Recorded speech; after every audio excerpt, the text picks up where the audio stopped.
The manhunt has come to an end for the suspect wanted for the murder of UnitedHealth CEO Brian Thompson in New York City. Earlier today, Luigi Mangione was arrested in Pennsylvania. Tonight, he is charged with murder. 70 Gosk has the latest on how police were able to find him.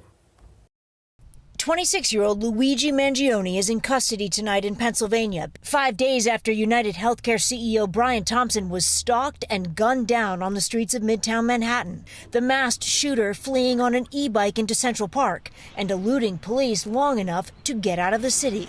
The suspect was in a McDonald's and was recognized by an employee who then called local police. 280 miles west of New York City, eating breakfast. Local police detained Mangione after he showed them this fake ID from New Jersey with the name Mark Rosario, the same one he used to check into a Manhattan hostel, according to two senior law enforcement officials. The NYPD says it was one of multiple fake IDs in his possession, along with a U.S. passport, a similar mask and clothing worn by the gunman, and this weapon with a suppressor like the one used in the shooting. The gun appears to be a ghost gun, may have been made on a 3D printer, the capability of firing a 9mm round.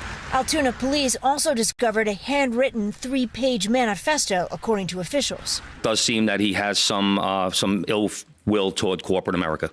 The NYPD says Mangione was born and raised in Maryland, his last known address in Hawaii. He was the valedictorian at an all-boys private school in Baltimore, according to his LinkedIn page. Our class was able to explore the new while also preserving the old. The University of Pennsylvania says he graduated in 2020 with a bachelor's and a master's in computer science. A fraternity at the school also confirming he was a member.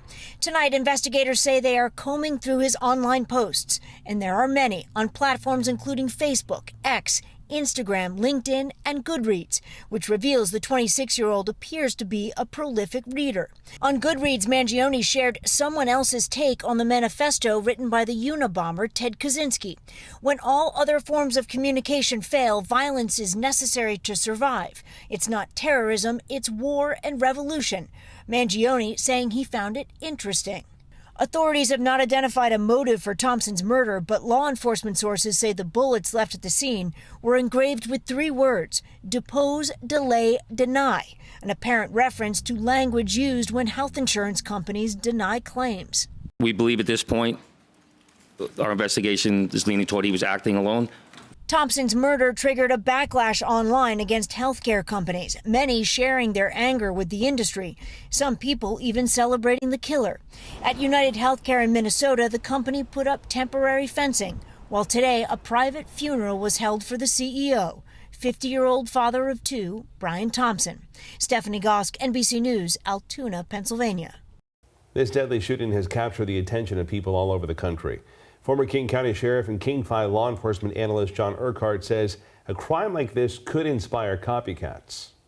I think every CEO is probably ranking up their security. They're scrubbing their websites for personal information, photos, that sort of thing, because there's always copycats out there, and who knows who's going to come next. Urquhart credits the public responding to the pictures posted by police in today's arrest of Mangione.